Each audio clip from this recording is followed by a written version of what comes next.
Guys India में भी news आई थी कि गोल्ड और सिल्वर की मार्केट पर जो इंपोर्ट ड्यूटी है वो 6% से बढ़ा के 15% कर गई है। एचडीएफसी का एक फंड ऑफ फंड आ रहा था जिसमें सिर्फ गोल्ड और सिल्वर होना था, वो चीज़ भी कैंसिल होगी। मई 15 को आ रहा था, वो चीज़ भी कैंसिल होगी। गोल्ड और सिल्वर पे थोड़े थोड़े करके कैपिटल कंट्रोल्स लग रहे क्योंकि मेजोरिटी गोल्ड इंडिया का इंपोर्ट होता है। अब यहाँ पे पूरी बात आपको समझाएंगे आज इस वीडियो के अंदर कि चल क्या रहा है। पूरी वीडियो इसलिए एंड तक देखना। इस दुनिया में बहुत सारे देश ऐसे भी है जिन्होंने हिस्टोरिकली कैपिटल कंट्रोल लगाया है, मतलब अपने सिटीजन्स का गोल्ड जो है उसको फोर्सफुली सीज किया है और उसके साथ उनको नया गोल्ड परचेज करने से भी रोका है। 1930s 40s 50s की देखोगे तो यूएस के अंदर 20 साल के लिए कैपिटल कंट्रोल था। उसके बाद ये भी देखोगे 70s के अंदर क्या हुआ था, जब गोल्ड उनको वापस अलाउ भी किया था खरीदने के लिए, उसके साथ लेकिन गोल्ड स्टैंडर्ड पूरा का पूरा हटा दिया गया था। आज की डेट में भी हो सकता है कि कई कई कैपिटल कंट्रोल्स बाद में आएंगे, बट उस लेवल के कैपिटल कंट्रोल्स कभी नहीं आएंगे। इंडिया के अंदर हुआ क्या है कि थोड़ा सा गोल्ड का जो इंपोर्ट है वो कम हो जाए, सिल्वर का जो इंपोर्ट है वो कम हो जाए, बिकॉज इंडिया में क्या है कि इंपोर्ट का गोल्ड का जो बिल है काफ़ी ज़्यादा आता है। इंडिया में क्या होता है 90%, आप स्क्रीन पे चार्ट देख सकते हैं, 90% इंडिया का गोल्ड जो है वो बाहर से इंपोर्ट होता है। तो यहाँ पे होता क्या है, अगर किसी देश को बाहर से कुछ खरीदना है तो उसको उसके लिए डॉलर की पेमेंट करनी पड़ती है। अब इंडिया में फॉर एग्जांपल आप सोचो कि 700 बिलियन डॉलर का रिजर्व है। अगर मेरे को बाहर से 10 बिलियन का गोल्ड खरीदना है, मेरे 10 बिलियन कहाँ से जाते हैं, मेरी आरबीआई की जो मेरे पास रिजर्व्स पड़े हैं उसके अंदर से मेरे पास 10 बिलियन डॉलर का एक बिल रेज हो जाता है। ये पेमेंट बाहर होती है, हमारे डॉलर कम होते हैं, हमारा फॉरेक्स थोड़ा सा वीक होता है और हमारे पास गोल्ड आ जाता है। लेकिन इससे एक और चीज़ क्या होती है, हमारा इंपोर्ट राइज होता है। इंडिया है क्या, इंडिया एज अ कंट्री एक नेट इंपोर्टर है, मतलब हम जितना इंपोर्ट करते हैं वो हमारे एक्सपोर्ट से बहुत ज़्यादा है। पिछले 10-15 साल में आपने जितना भी यहाँ पे प्रमोशन कर लिया कि मेक इन इंडिया करो, एक्सपोर्ट बढ़ाओ, कुछ भी करो, लेकिन रियलिटी ये है आज की डेट में भी आप एक नेट इंपोर्टर हो।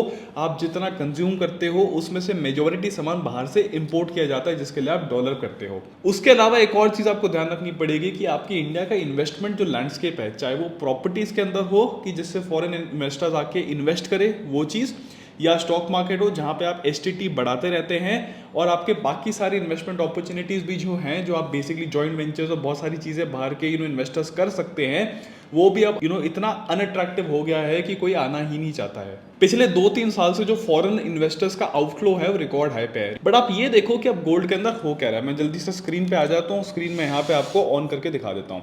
अब आपको यहाँ पे देखिएगा इंडिया के अंदर मेजोरिटी जो गोल्ड और सिल्वर के ईटीएफ्स होते हैं वो बेसिकली फिजिकल बैक्ड होते हैं। मतलब होता क्या था कि यूएस मार्केट्स में अगर आप देखोगे तो यूएस मार्केट्स में क्या होता था, यूएस मार्केट्स में अगर उनके पास 1 ग्राम सिल्वर है तो उस पर बेसिकली 30 ग्राम के पेपर कॉन्ट्रैक्ट्स आपको बेच देते थे।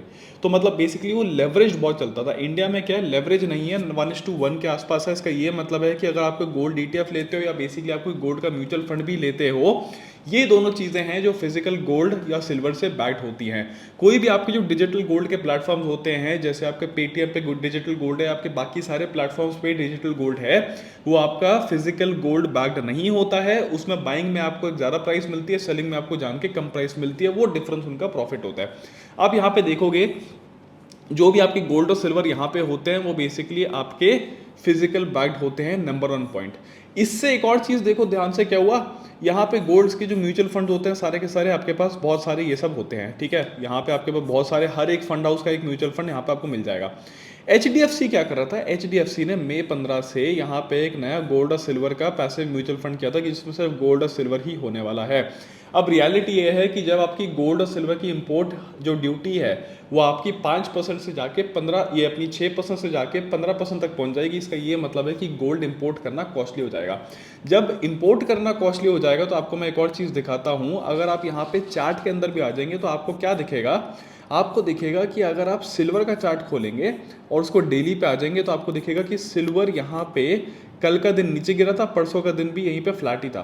लेकिन इंडिया का सिल्वर क्या था, परसों का दिन यहाँ पे इतना बड़ा गैप अप करके ऊपर चला गया था। क्यों? क्योंकि आपका 6-7% का जो इम्पोर्ट हाइक है, जो आपकी इंपोर्ट ड्यूटी है 6% से 15% गई है, इस चक्कर में भी ये चीज़ थोड़ी सी बढ़ गई थी।